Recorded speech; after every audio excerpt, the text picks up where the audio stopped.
Hey good people, it's Goldie coming in here to do a quick demonstration as a result of a discussion I had with one of my followers who I've been communicating with, and I realized I did a video several years ago illustrating how we should be properly washing our hair with locks because I realized that a lot of my clients were coming in the beginning stages back in 2015 with a lot of buildup, a lot of residue left behind in the hair, and so I had to always demonstrate and explain thoroughly how to wash our hair properly with locks, because how we wash with locks is very different than how you will be washing your hair as a loose natural. So I'm just going to do a quick demonstration before I go and strip it down and get my shower and really wash my hair. But the key to proper washing, one, you need to saturate the hair completely before you put any product in it. Remember, our locks are little bundles of matted hair, so it takes a while for water to start saturating the hair. Once you've saturated the hair, then it is safe to start adding product. The big problem that I see is with how people rinse. Okay, when you rinse, you need to do a combination of squeezing and rinsing. So I'll demonstrate that. So as a rule of thumb, when I talk about saturating, if you have a detachable shower head, that is awesome. That is going to be the best thing that you can use in the shower, because you can go through and you can manipulate your hair. You should be moving your hair around. I know a lot of newbies, when you first get locks, the thought is, oh, I don't want to, I just want to rinse it. They're almost like they're rinsing and they forget, no, you can actually wash your hair. So typically when I'm washing my hair, I do my hair before I do anything else. I do all my skincare and all that stuff after I've washed my hair. But what I usually tell people to do is put your hair in, kind of think of your hair in quadrants. Go down the middle and then work in sections. Okay, when you're washing and you're lathering it up. Now in this instance, I don't have to bundle because my locks are mature. I do bundle in the back because where I have my undercut, those locks are still a little unruly and they try to come out, so I have little bundles back here, where I braided at the root. But I'm not doing the serious braid and band like what I used to do when I first started, but I have one demonstrated here. So right now the hair is super wet, and so I'm just doing that to show you want it to be really saturated so you can really get that product. But when you're going through and washing your hair, you're going to use your product, and I'm not highlighting any particular product because I'm still experimenting with what works. But what I like to do is go in sections. I don't just put it on my hair. I do let it get really wet. And from here, I go through and offer some shampoo here. Now, I may wet a little bit more, but the whole idea is to get a nice, and you notice I'm squeezing.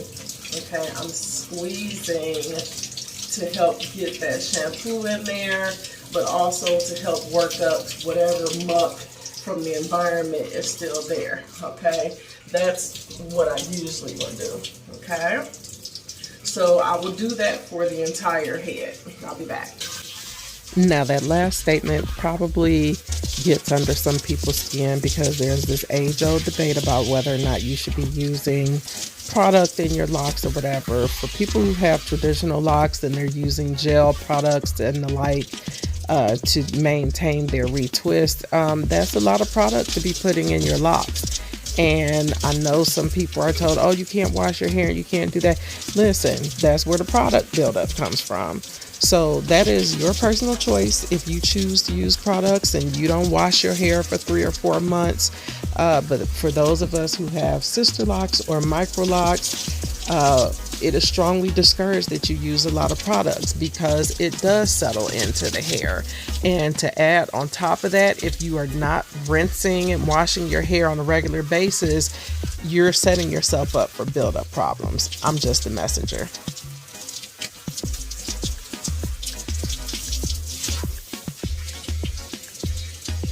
That's right.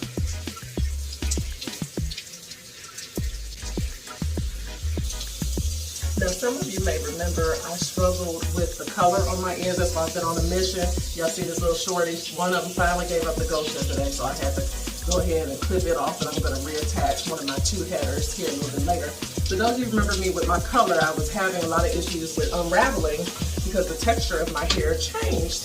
So on the second wash, I used 2 different shampoos. I put on my scalp what works with, you know, itching. It's like a ginger shampoo. I use that on my scalp. And I actually use a clarifying shampoo on my ends to keep my ends turning over. So on the second wash, I use 2 different formulas. That's just what I do for me. That's what works for me. But the scalp one, I try to make sure I get into the areas where I tend to itch more, but mostly my itching is the result of me taking time for me to wash. But I'm not digging in, I'm just massaging the scalp with that particular shampoo, and I'll let this sit on for a while. I've already put the clarifying shampoo on my ends. I'll squeeze that in. So then when it's time, I'll do a nice rinse, and then I'll be finished. And then I always finish with super cold water. As cold as I can stand it. I flip my head upside down and I hang, and I use super cold water. Okay, so I usually let this sit like this, and then I'll go through, do my facial routine after I rinse. But I'll go through and do my actual shower, get my body clean. So hope this helps. All right, so I have just finished washing, and it's probably been about 45 minutes. Look at this straight thing right here. What is going on up here? But I just finished washing, and I am now just allowing my hair to air dry. And I tell my clients this all the time. You know, so often we're doing braid outs and we're doing roller sets because we want volume and we want the appearance of big hair. And literally, I tell them at least once a month, you need to just do a wash and go. Just leave your hair alone, wear it like that for a week or 2, and just let it hang. And as you can see, I'm not full length, but as you can see, I need to do a little bit of a trim. I didn't realize how uneven my hair grows in the back, but I told y'all that's my struggle section. But I'm just gonna let this rock for probably the next week to week and a half, because I'll be traveling, which I will probably do some curls because that's the easiest thing, and I love when the curls get older, start to fall. But for now, I'm just gonna let this do its thing. I would love to go sit out in the sun, but it's not really sunny. And plus you got pollen and stuff, so that can get back in your hair. And damp hair picks up anything. So be mindful that yes, you should be washing your hair, especially in the summer and you're out in the elements, because you're sweating and you're picking up stuff in the environment. But this is it. Wash and go. And if you found the information in this video helpful, please be sure to hit that like button to let me know. And if you haven't already subscribed to my channel, please do so now so that you can continue to get more random and informative content.